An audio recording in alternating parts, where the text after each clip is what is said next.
que ce sera merveilleux ce jour-là, n'est-ce pas? Nous devons commencer à vivre ces moments à partir d'ici.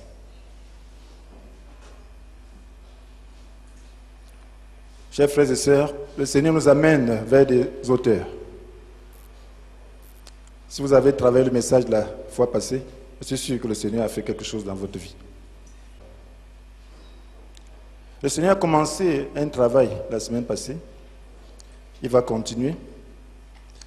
Et nous avons parlé de croire au message de la croix.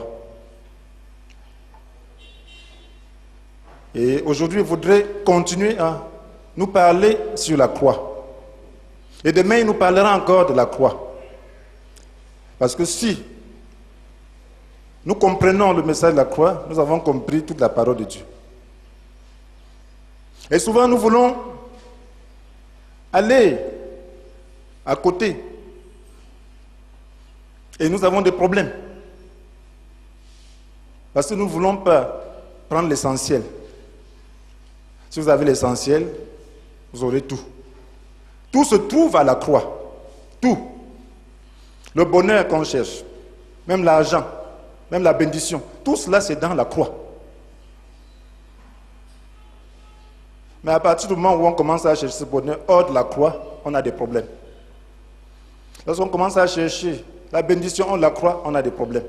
On se fait voler, on se fait séduire, on se fait berner et on devient plus malheureux que jamais. Mais le Seigneur vient enlever son peuple. Il veut préparer un peuple qui comprend, un peuple disposé. Et seule la croix amène l'homme à être disposé. Lorsqu'on parle de la croix, c'est affreux, bien sûr, parce que c'est quelque chose d'affreux. Mais la croix est quelque chose dont nous devons être fiers, parce que c'est de là que découle notre bénédiction. C'est de là que découle notre vie. Nous allons parler aujourd'hui de s'approprier l'œuvre de la croix. S'approprier l'œuvre de la croix. Chers frères et sœurs, nous devons comprendre davantage la signification de la croix. Nous devons savoir que cette œuvre n'est pas une simple histoire, mais qu'il faut la vivre personnellement. Je vous assure que si nous vivons le message de la croix, le monde sera transformé. Nos maisons seront des sanctuaires, des lieux d'adoration, des lieux de louange à l'Éternel. La chair n'aura plus de place dans notre vie. Et nous pourrions donc vivre le vrai bonheur. L'homme moyen ne connaît pas la source de ces problèmes. Si vous interrogez les gens dehors, prenez 10 personnes, même 100. Tout le monde dira qu'il a des problèmes. Sauf ceux qui ont la foi. Pour dire par la foi, je n'ai aucun problème. Tout le monde. Mais lorsque vous leur demanderez quelle est la source de votre problème, ils commenceront à vous raconter des histoires. Ils disent que tu sais, le régime, c'est les gens qui nous gèrent là. Ils ne nous créent pas des emplois. D'autres vont dire, bon, mon entreprise, ils ne nous payent pas bien. D'autres vont dire, bon, j'ai l'héritage, mon frère m'a frustré, il nous a tous frustrés, il a tout vendu, il a mangé. L'autre va dire, bon, il y a mes oncles là, ils sont sorciers, ils nous ont tous attachés, nous sommes des vauriens, nous sommes des lettrés, mais personne ne peut avoir un emploi. L'autre dit, ils nous ont attachés, on ne peut même pas avoir un diplôme. Tout le monde verra que son problème est l'autre. Son problème est ailleurs que là où le problème se situe exactement. Le problème de l'homme n'est pas l'autre. Le problème de l'homme n'est même pas le système. On peut justifier beaucoup de choses, mais la source même du problème est ailleurs. Et si on ne connaît pas Dieu, si on ne commence pas à ouvrir ses yeux, à prier pour connaître exactement Dieu, pour connaître ce qu'il a comme plan pour nous, pour savoir qui est le véritable problème,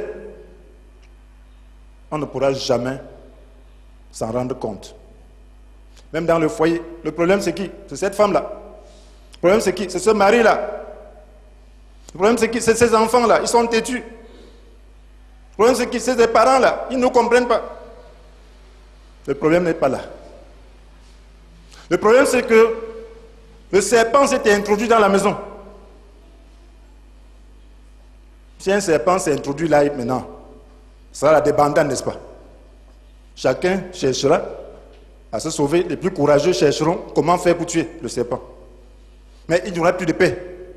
On sera concentré sur le serpent. C'est ce qui se passe. Le serpent s'est introduit dans la maison de Dieu.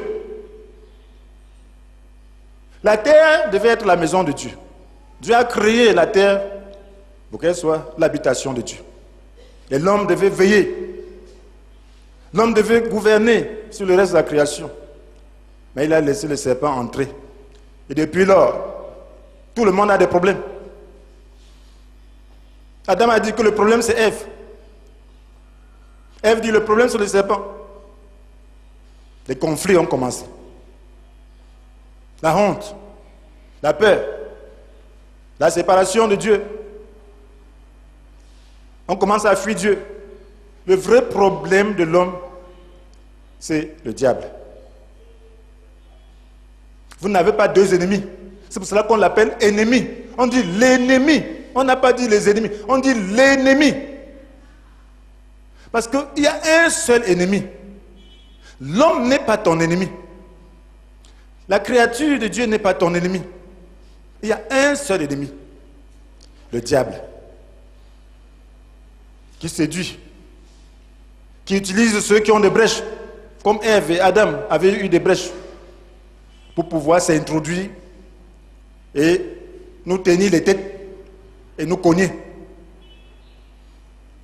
Il entre dans le système politique, il entre dans le système des nations, il entre dans les entreprises, il est partout. Il entre dans des maisons, il entre dans des familles, il crée des problèmes. Et comme il n'est pas visible, on voit l'homme, on commence à s'attaquer à l'homme. Adam a vu la femme. Pourtant, ce n'était pas la femme, c'était le serpent. On n'accuse que ce qu'on voit. Mais le chrétien doit comprendre quelle est la source de son problème. Si tu ne connais pas quelle est la source, le problème sera toujours là. En sachant quelle est la source, il y a aussi la solution. La Bible nous dit, dans Genèse chapitre 3, verset 15, après la désobéissance d'Adam et Ève, le verdict de Dieu, c'était quoi? Je susciterai l'hostilité entre toi-même et la femme, entre ta descendance et sa descendance. Celle-ci t'écrasera la tête et toi tu lui blesseras le talon. Je susciterai l'hostilité entre toi-même, ça dit le diable, le serpent. Entre sa descendance et ta descendance. Celle-ci t'écrasera la tête et tu lui blesseras le talon. C'est très important. Dans Apocalypse chapitre 12, verset 9, on parle du diable, le serpent ancien. Pourquoi on parle du serpent ancien? Parce qu'il était là, à la création. C'est ce serpent-là. Lorsque vous voyez ce serpent du jardin d'Éden, dans Apocalypse 12, verset 9, on le désigne par son nom. On dit exactement qui était ce serpent. C'était le diable incarné dans le serpent. Le diable s'était incarné dans le serpent pour séduire. Et il a agi. Et depuis qu'il s'est introduit, c'est la catastrophe. Il y a maintenant une descendance. Dieu a prévu qu'il allait écraser sa tête. Mais il a aussi dit que le serpent devait mordre le talon de cette descendance. Et nous savons tous que c'est Christ. Et tous ceux qui ont la foi, donc font partie de cette descendance, parce que Jésus n'est pas venu pour être un grain unique. Il dit que si le grain de blé tombé à terre ne meurt pas, il reste un grain unique, mais s'il meurt, il porte beaucoup de fruits. Amen. Donc Jésus est venu donner sa vie pour susciter cette descendance. Il est cette descendance de la femme.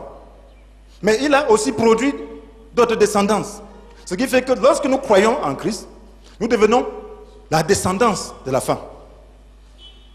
Et si tu es la descendance de la femme, cela veut dire que tu vas écraser la tête du serpent. Tu vas écraser la tête du serpent.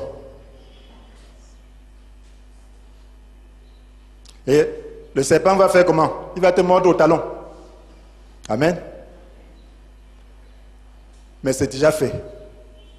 Voilà pourquoi lorsqu'on est en Christ, on doit s'identifier à lui. Jésus est venu mourir, pas pour lui. Il est venu mourir pour nous. À travers sa mort, lorsque nous avons la foi, nous mourrons avec lui. Il est mort à cause de nos péchés. Il a pris nos péchés sur lui. Ésaïe 53 était notre test de base de la fois passée. Il a pris nos péchés sur lui. Et en nous identifiant à lui, nous mourrons. La Bible nous dit dans 2 Corinthiens chapitre 5 déjà, que nous avons acquis cette certitude en Christ. Qu'un seul homme est mort, donc tous sont morts en lui. Amen. Tous sont morts. Un seul homme est mort, donc tous sont morts. Donc par ta foi, tu meurs. Parce que le diable, le serpent t'a piqué à la croix. Il a piqué le Christ, donc il t'a piqué. Et tu meurs donc pour le péché. Et si tu meurs en écrasant la tête du serpent, cela veut dire que le serpent n'a plus de pouvoir sur toi. La vie chrétienne est une vie de foi. Nous allons expliquer ce que c'est que le venin du serpent. Lorsqu'un serpent venimeux mord quelqu'un, si on ne fait rien pour extraire le venin, si on ne fait rien pour arrêter, on nous a enseigné à l'école primaire de faire des garrots et même de sucer si on n'a pas de blessure dans la bouche. Il y a des antivenimeux, si on n'injecte pas ça pour détruire cette molécule, pour la transformer, pour qu'elle n'aille pas détruire les organes. Alors, la conséquence peut être la mort. Donc lorsque le serpent a mordu quelqu'un, des serpents venimeux, on ne joue pas. Ça ne joue pas. Donc lorsqu'on appelle le diable le serpent, ça veut dire qu'on ne doit pas jouer. C'est une image qui nous permet de comprendre les réalités spirituelles. Et si nous ne comprenons pas, nous n'aurons jamais la victoire. Nous ne pourrons pas être des chrétiens équilibrés, des chrétiens joyeux, des chrétiens heureux, des chrétiens qui contrôlent leurs circonstances, des chrétiens qui expriment la joie. Parce que Christ n'ira pas encore mourir à la croix. Il est mort une seule fois pour toutes. C'est à nous maintenant d'entrer dans cette victoire. Ne demande pas que Christ aille encore mourir pour toi pour te donner la joie. Il a déjà fait. Ne demande pas qu'il aille mourir pour toi pour te donner la santé. Il a déjà fait. Ne demande pas qu'il aille mourir pour toi pour te délivrer du péché. Il a déjà fait. C'est à toi maintenant d'entrer dans cette victoire. Et pourquoi on compare donc le diable à un serpent? On compare le diable à un serpent venimeux qui mord le talon et cause la mort. Pourquoi? Parce que le diable incarne le mal. Vous savez, le venin est quelque chose de mauvais, ça fait du mal. Donc le diable incarne le mal. Il incarne la mort spirituelle, il incarne la condamnation éternelle. Lorsqu'on parle du mal, il est question du diable. Le diable même est la source du mal. Il incarne la mort spirituelle. La mort spirituelle, c'est quoi? La mort spirituelle, c'est l'éloignement de Dieu. C'est la désobéissance totale. Le diable est loin de Dieu. Il a résolu d'aller contre le dessein de Dieu jusqu'au lac de feu. Le lac de feu, c'est la seconde mort. C'est la mort. Donc le diable incarne le mal. Voilà pourquoi on l'identifie au serpent. Parce qu'il fait du mal. Le serpent cause la mort. Et c'est la raison pour laquelle on nous dit dans 1 Jean chapitre 3 verset 8 que celui qui s'adonne au péché appartient au diable. Car le diable pêche dès le commencement. Or le Fils de Dieu est précisément apparu pour détruire les œuvres du diable. Le diable pêche dès le commencement. Donc sa nature c'est le péché. Donc sa nature, il porte le venin mortel du péché, du mal. Donc lorsqu'on compare le diable au mal, au serpent, c'est parce qu'il porte quelque chose de spirituellement mortel. qui est le péché. Et on dit que celui qui s'adonne au péché, s'adonner, ça veut dire prendre plaisir au péché, reste là, appartient au diable. Parce qu'on dit que le diable pêche dès le commencement. Et le Fils de Dieu est précisément apparu pour détruire les œuvres du diable. Donc, à travers la croix, les œuvres du diable sont détruites. C'est Jésus qui détruit les œuvres du diable. Ce n'est pas un homme qui détruit. Et le problème de l'homme, c'est lorsqu'on parle du péché, il voit son incapacité à faire ce qui est bien, il se sent déjà accusé. Parce que nous savons, depuis que nous sommes nés, nous avons essayé. On a essayé de nous redresser. Vous savez, chaque enfant a connu le fouet. Je ne sais pas qui est un enfant, peut-être en Europe, qu'on ne fouette pas. Parce qu'il y a le germe de la rébellion en lui. À un certain âge, tu lui parles, il te regarde comme ça. Il te regarde. Tu es obligé de lui dire qu'on doit obéir. Que la vie n'est pas comme ça. Tu ne fais pas exactement ce que tu veux. Donc, parce que le mal est là. Et l'homme essaye. Il y a des enfants, on essaye, on les fouette. Après, ils font la même chose. Pour se corriger, c'est difficile. Parce que le mal est en eux. L'homme sait comment il est entraîné. Il y a des gens qui essayent de se discipliner. Ils s'en vont se détruire à travers le péché, mais ils ne parviennent pas à vaincre le péché. Et là, voilà pourquoi lorsqu'on parle du péché, les gens pensent que c'est une montagne. Et ils se sentent déjà condamnés. Vous n'avez pas besoin de vous sentir condamné parce qu'on est en train de vous donner exactement la solution par rapport à ce péché. Et tant qu'on ne présente pas la solution aux gens, il n'y aura jamais de délivrance. Et c'est la raison pour laquelle le peuple de Dieu aujourd'hui, dans sa grande majorité, croupit sous le poids du mal, croupit sous le poids du péché. Le caractère ne change pas. La chair est là. Et puis, ils font comme si Christ n'avait rien fait. Simplement parce qu'on n'envisage pas exactement cette œuvre-là. On ne parle pas de cette œuvre. On ne leur dit pas exactement la solution à leur problème. La solution au problème, c'est la croix. La Bible nous dit dans Matthieu 25, verset 41, « Puis il se tournera vers ceux qui seront à sa gauche. Retirez-vous loin de moi, vous que Dieu a maudit, et allez dans le feu éternel et préparé pour le diable et ses anges. » Le feu est préparé pour le diable et ses anges, et non pour l'homme. Donc on parle du serpent, le diable en tant que serpent, parce qu'il a une mauvaise nature. Et vous savez, le serpent, partout où on trouve le serpent, on tue. Sauf en Europe. Ici, lorsqu'on voit le serpent, on doit tuer. Pourquoi? Parce qu'il est dangereux. Et le diable, sa place a été déjà préparée. Le diable aussi, le serpent, pourquoi? Parce que tous ceux qui acceptent son mensonge subiront son sort. Vous voyez, quand quelqu'un est piqué par le serpent venimeux, s'il n'y a rien, il peut mourir. Donc lorsque le diable parvient à séduire quelqu'un par son mensonge, c'est la mort. Donc il y a deux choses dans le monde lorsque vous abordez la vie spirituelle. Il y a la vérité et il y a le mensonge. Le mensonge vient du diable. La vérité vient de Dieu. Et c'est la vérité qui libère l'homme. C'est la vérité qui donne la vie. C'est la vérité qui affranchit. Le mensonge attache l'homme au mal. Le mensonge donne la mort. Le mensonge donne la souffrance. Donc il y a deux choses. La foi porte sur la vérité et non sur le mensonge. La foi porte sur la parole de Christ. Nous avons dit tantôt dans Romains chapitre 10 verset 17 la fois passée que la foi naît du message que l'on entend. Et ce message est celui qui s'appuie sur la parole du Christ. Pourquoi parole du Christ? Parce que c'est une parole esprit et vie. C'est une parole qui doit s'appliquer. C'est une parole donnée pour ta situation. Lorsque tu lis la Bible, c'est la lettre. Mais lorsque ton esprit se saisit de cette parole, elle devient esprit et vie. Elle correspond à ta situation. Et là, tu dois développer la foi. Tu obéis. Donc, la foi naît de la vérité. Cela veut dire que si vous n'avez pas la vérité, vous n'aurez pas la foi. Si vous n'avez que le mensonge, vous n'aurez pas la foi qui sauve. Donc le diable agit par le mensonge. Lorsqu'il parvient à vous séduire par le mensonge, vous êtes perdu.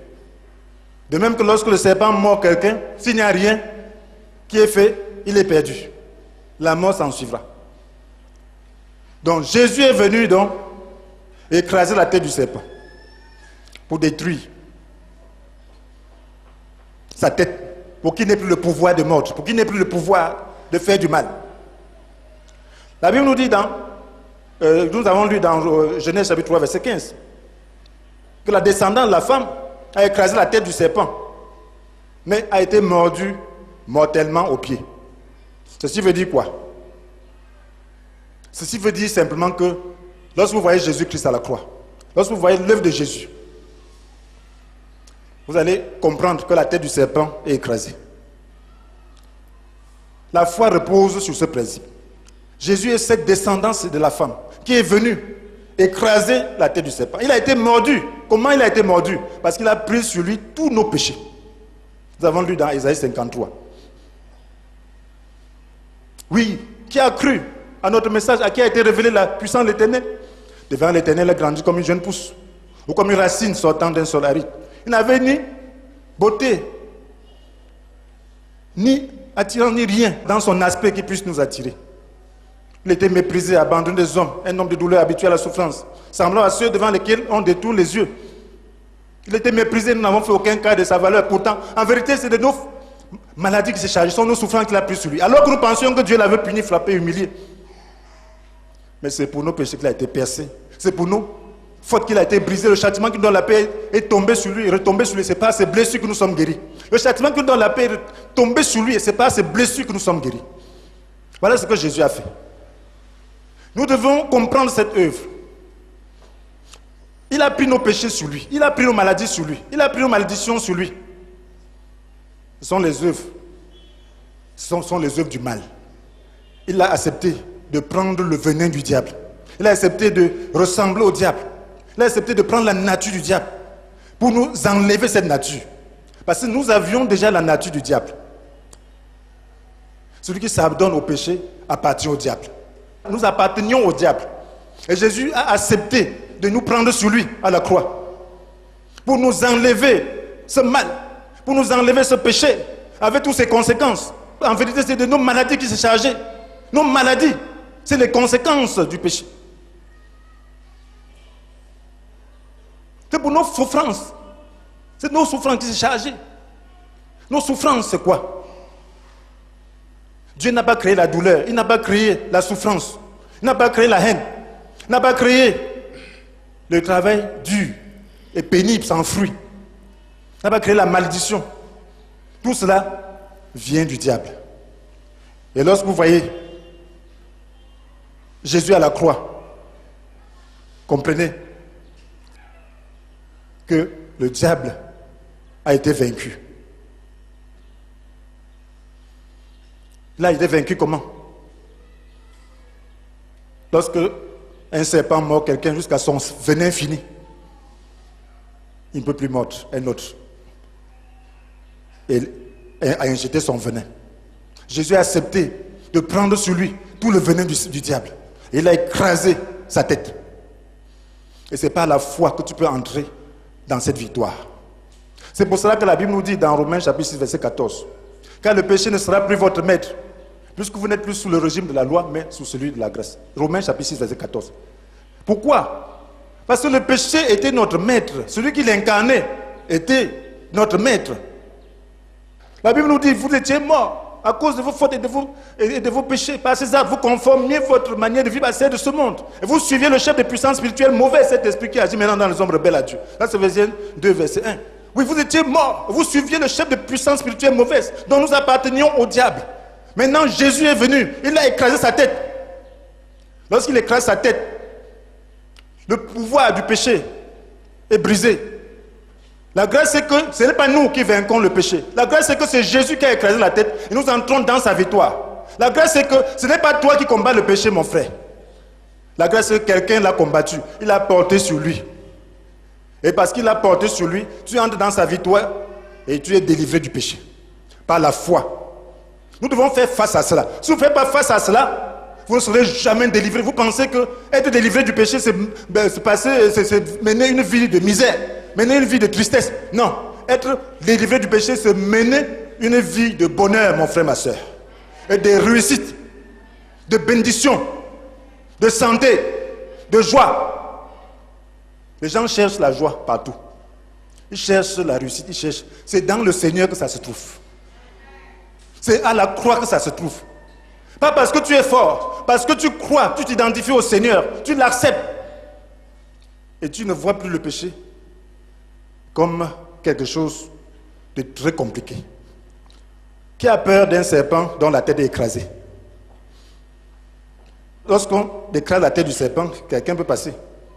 Mais tant qu'il soulève sa tête là, il fait sortir sa langue fourchue, ça fait peur.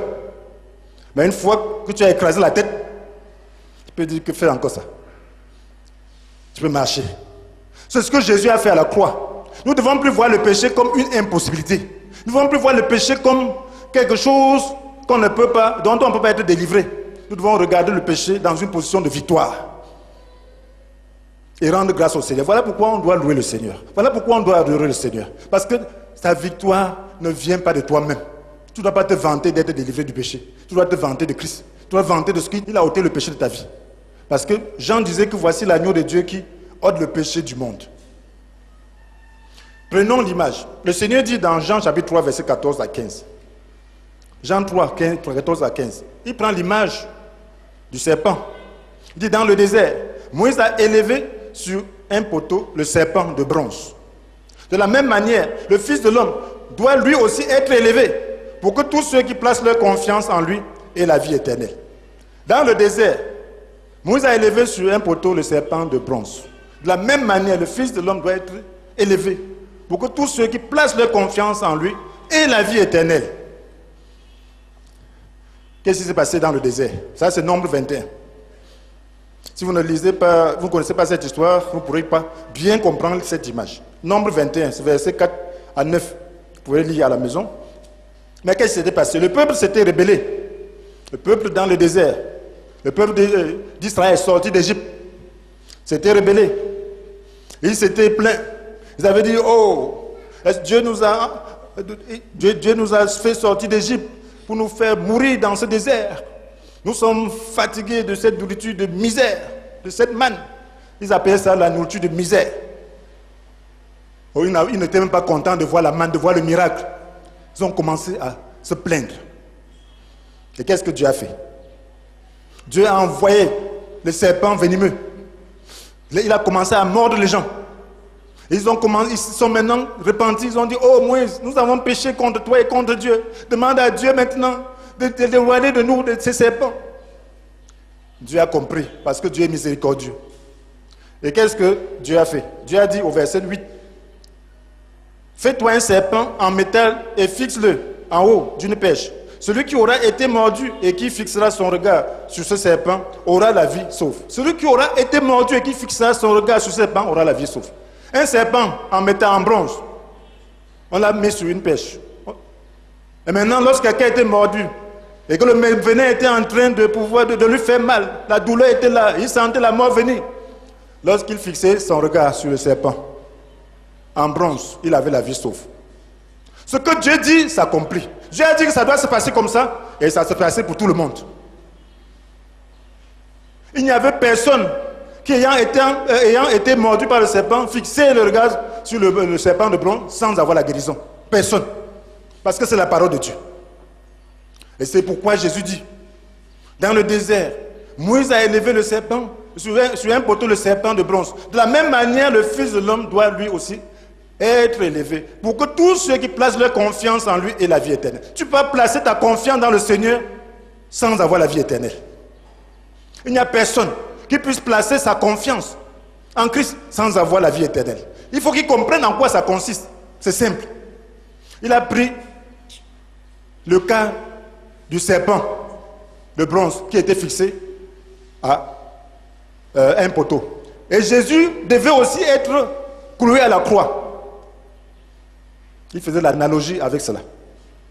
Et lorsque Jésus a été cloué à la croix, qu'est-ce que cela représentait? Ça représentait que le fait que le diable, le serpent, a été détruit au niveau de sa tête. Et que désormais, il perdait son autorité, son pouvoir. Donc lorsque tu vois Jésus crucifié, nous avons vu que le diable incarne le mal, que le diable incarne la misère, incarne la mort spirituelle. Le diable incarne les souffrances, le diable incarne la maladie, le diable incarne le péché. Lorsque Jésus a pris nos péchés sur lui, il a incarné le serpent.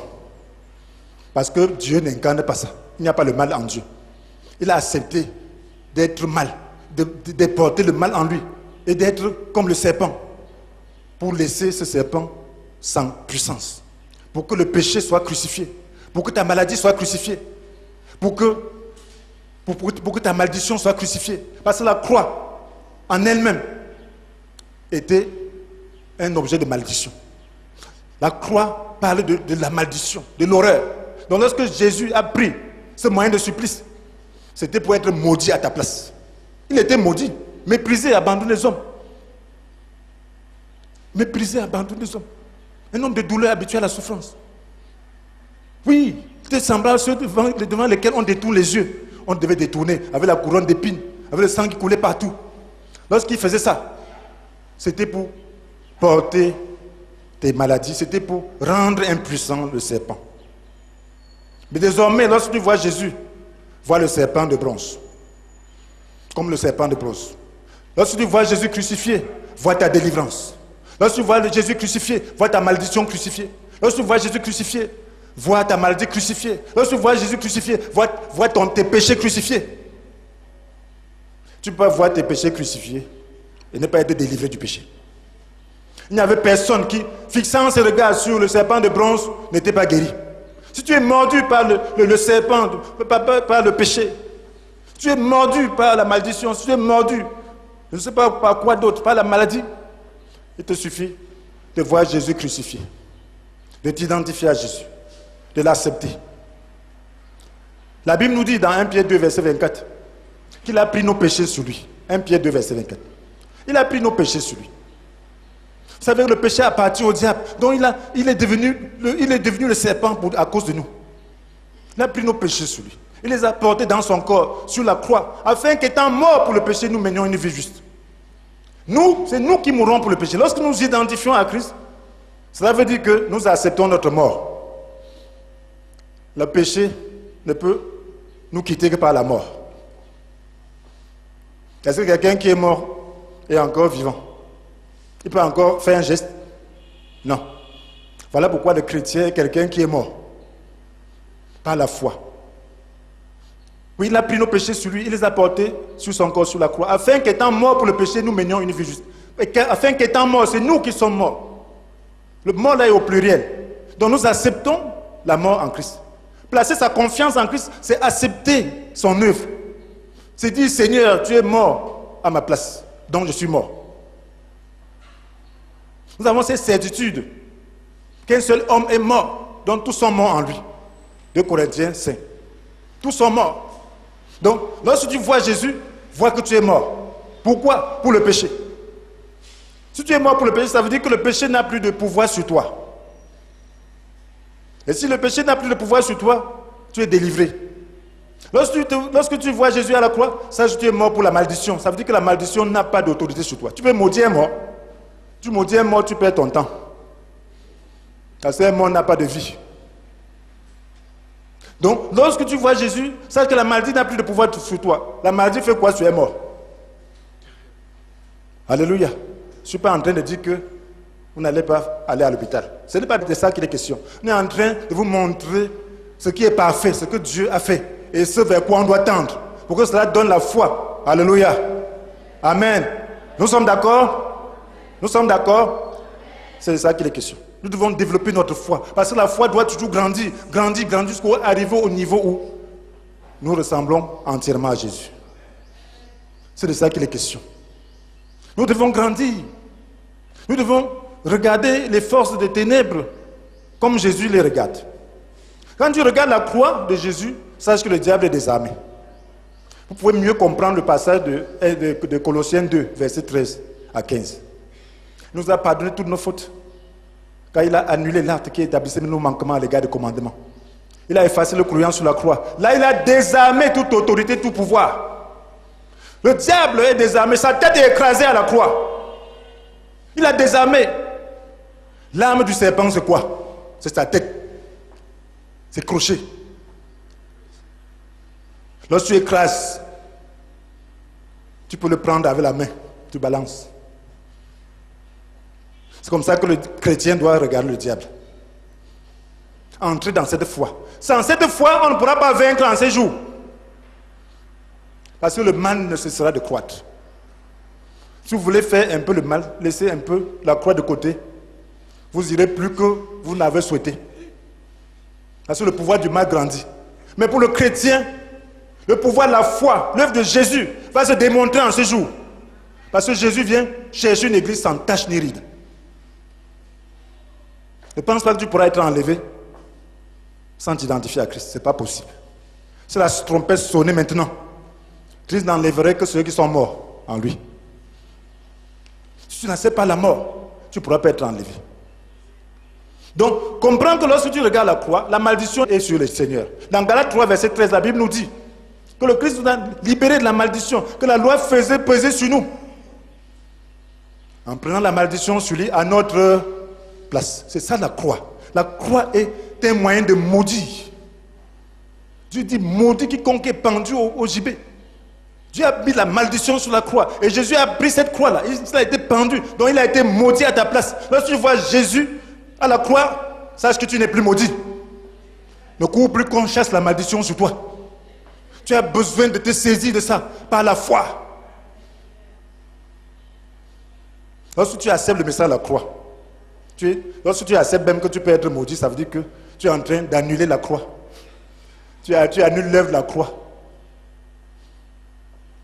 Tu dois plutôt développer une plus grande foi. Tu vas demander qu'on prie pour toi, qu'on t'enseigne comment faire pour comprendre, qu'on t'aide à grandir dans la foi. Qu'on prie avec toi pour que tu puisses avoir la révélation et que tu te saisisses de cela. On prie pour les jeunes. Lorsque quelqu'un vient de croire, on lui montre comment il doit être délivré du péché, il confesse ses péchés. Il devient un enfant de Dieu. Un enfant de Dieu n'est pas maudit. Si tu n'es pas enfant de Dieu, bon, tu peux chercher à être l'enfant de Dieu. Mais si tu pries seulement pour être délivré de la malédiction, tu vas faire comment pour le péché, tu vas faire comment pour toutes les autres choses. C'est que tu veux seulement ton petit intérêt. On te donne tout un héritage, tu vas prendre juste un petit bout qui ne pourra pas t'aider à aller à la vie éternelle. Prends tout l'héritage. Tout l'héritage, c'est qu'il t'a délivré du péché, il t'a délivré de la mort, il t'a délivré de la maladie, il t'a délivré de la malédiction, il t'a délivré de tout. Il t'a délivré de l'enfer, il t'a délivré du sort que tu devais connaître en tant que faisant partie du royaume des ténèbres. L'apôtre Paul dit comment il faut faire. Pour être délivré, mon frère, il faut le désirer. Jésus n'a rien à faire avec quelqu'un qui n'a pas soif, qui ne désire pas. Vous voyez, lorsqu'il passait, il regardait ceux qui avaient vraiment soif, qui étaient dans le besoin. Vous pouvez marcher comme ça, il voit des malades, ça ne lui dit rien. Ce n'est que ceux-là qui désiraient vraiment être délivrés par lui, qui pouvaient être délivrés. Il voyait les gens, ce n'est que les gens qui ont foi. C'est pour ça qu'il dit que si quelqu'un a soif, qu'il vienne à moi. Et Paul dit son expérience. Lorsque tu crois, si tu n'es pas décidé à t'approprier l'œuvre de la croix, ça ne viendra jamais. Qu'est-ce que Paul disait? Il a dit dans Romains 7, verset 24 à 25. Dans tout Romains 7, vous voyez comment il a lutté avec la chair, lutté avec le péché. Mais après, au verset 24, il dit, qui me délivrera de ce corps voué à la mort? Il disait toujours qu'il ne comprend pas ce qu'il fait, qu'il ne fait pas le bien qu'il veut. Il fait le mal qu'il déteste. Et c'était quelque chose de terrible. Un chrétien doit désirer faire le bien. Tu ne dois pas être content de rester dans le péché. Tu dois dire, Seigneur, je vais être délivré. Tu dois chercher la délivrance. Tu ne dois pas être content du péché. Tu dois être dégoûté du péché. Si tu n'es pas vraiment dégoûté du péché, la croix ne te servira à rien. Il dit, malheureux que je suis, qui me délivrera de ce corps voué à la mort. Il dit, Dieu soit loué, c'est pas Jésus-Christ. C'est là qu'il a la révélation de la croix, de l'œuvre de Jésus-Christ à la croix. Et lorsque tu as la révélation de l'œuvre de Jésus-Christ à la croix, tu es délivré. J'étais jeune converti, je disais, comment je peux faire pour me délivrer? Parce que quelqu'un me fait quelque chose, ça me piquer. J'ai dit, oui Seigneur, je sais, c'est pas bien. Qu'est-ce que je peux faire? J'ai dit, tue-moi. Si je ne peux pas marcher comme tu veux, Dieu ne te tuera pas. Il veut que tu vives pour le servir. Ne sois pas ce militaire qui va au front, il demande à son camarade de le tuer. Tu dois faire le travail. Je pleurais. Jusqu'au jour où Dieu m'a donné la révélation. Que tes pleurs là, ça ne sert à rien. Accepte la croix dans ta vie. Accepte la croix. Résiste. Et fais appel à moi. Regarde à ce que j'ai fait. Et c'était simple. Une fois, deux fois, trois fois, c'est devenu une vie. Oh, j'étais très content. Mais il y a des temps d'épreuve, de tentation. Et tu dois appliquer le même principe. C'est ça la vie chrétienne. Nous devons cultiver l'amour de la croix. La croix est affreuse. Lorsqu'on parle de la croix, même dans la vie de chrétien, porte ta croix. Oh. Porter sa croix, ce n'est pas facile. Eh bien, le Seigneur nous dit, si quelqu'un veut le suivre, qu'il renonce à lui-même, qu'il se charge chaque jour de sa croix et qu'il le suive. Ça, c'est Luc chapitre 9, verset 23. Qui se charge chaque jour de sa croix. Se charger de sa croix veut dire quoi? Accepter la souffrance dans ta chair. Il faut accepter le mépris. À la croix, Jésus a été méprisé, n'est-ce pas? Jésus a souffert, n'est-ce pas? C'est ce que nous devons faire. Il y a une croix qu'on devons porter dans nos relations les uns avec les autres. Dans le monde. Tu ne peux pas supporter le mépris. Ça veut dire que tu n'acceptes pas la croix. Quand on te méprise, tu acceptes. Ne dis pas qui m'a méprisé. Quand tu m'as méprisé, la chair est en train de se développer. Et vous savez que la chair est l'antichambre du diable. Là, qui me méprise comme ça? L'autre suggestion qui vient là, c'est déjà le serpent qui est en train de te mordre. Et lorsqu'il va te mordre, tu fais pas attention, tu vas mourir. À partir d'un petit point, qui de rien. Si tu acceptes d'être méprisé, il y a quoi? C'est quand tu meurs que Dieu t'élève.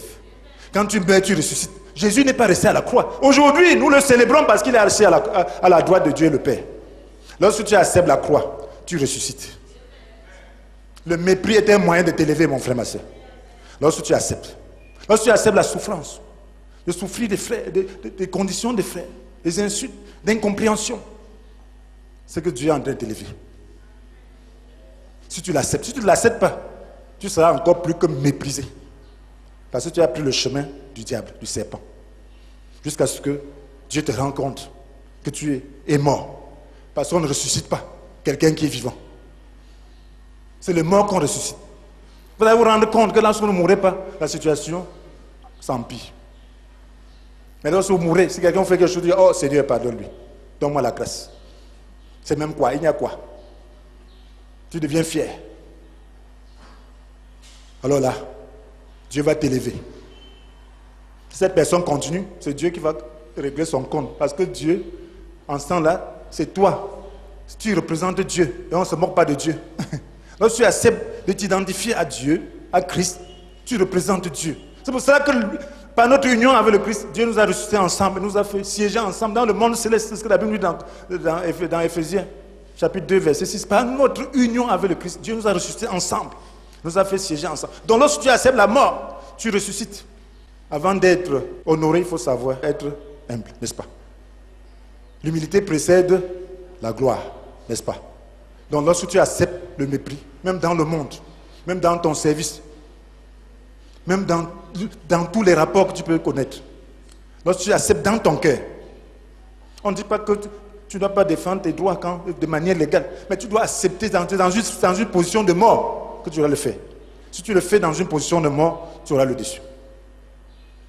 Mais si tu le fais dans une position de contestation, sache que tu le fais dans l'esprit du serpent. Et Dieu n'est pas avec le serpent. Il ne soutient pas le serpent. Il écrase la tête du serpent. Voilà le secret de la vie. Lorsque vous n'avez pas ce secret, vous allez vous battre avec la vie et vous fatiguer. Lorsque vous avez ce secret, vous cherchez seulement à avancer avec Dieu. Et Dieu fait le reste.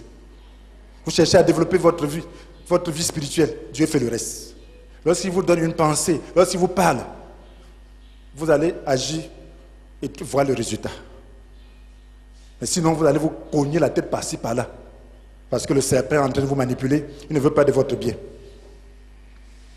Chers frères et sœurs, c'est très important ce que nous sommes en train de dire. L'essentiel est donné. Ce que tu as compris aujourd'hui, c'est que ce n'est pas l'autre qui est ton problème. Ce que tu as compris aujourd'hui, c'est que le serpent s'est introduit dans la maison. Ce que tu as compris aujourd'hui, c'est que le serpent, le diable est serpent parce qu'il incarne le mal. Il incarne la souffrance, la mort, la condamnation éternelle. Dieu a déjà préparé sa place.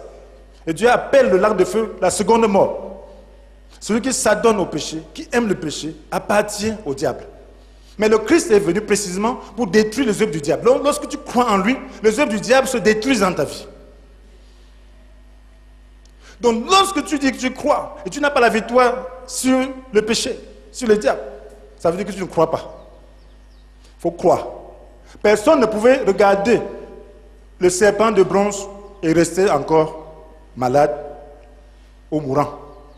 Tout le monde qui regardait était guéri. Donc maintenant, tu dois regarder au serpent de bronze que représente Jésus-Christ. Lorsque tu regardes à lui, tu vois la tête du serpent écrasée. Commence à louer Dieu. Tu vois tes péchés cloués. Tu vois ta maladie clouée. Tu vois ta malédiction clouée. Tu dois faire le combat de la foi. Lorsque tu tombes, ça veut dire que ta foi a défailli. Parce que ce n'est pas la foi que la tête du serpent est écrasée. Ce n'est pas la foi. Ça veut dire que lorsque tu te laisses prendre par le péché, cela veut dire que ta foi a défailli. C'est un problème de foi. Le péché n'a pas de foi. Un chrétien qui pêche n'a pas de foi. Il doit développer sa foi pour qu'elle grandisse. Parce que si tu avais la foi, tu es entré dans cette grâce.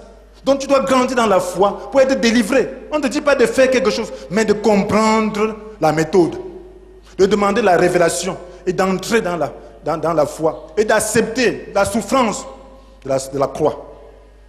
La chair, pour la crucifier, ce n'est pas facile. Ça fait mal. Mais il faut accepter, demander la grâce. Lorsque tu es déterminé comme Paul, tu vas dire Dieu soit loué. Et si tu dis Dieu soit loué, ça veut dire que tu deviens un adorateur. Un chrétien qui a la foi est un adorateur.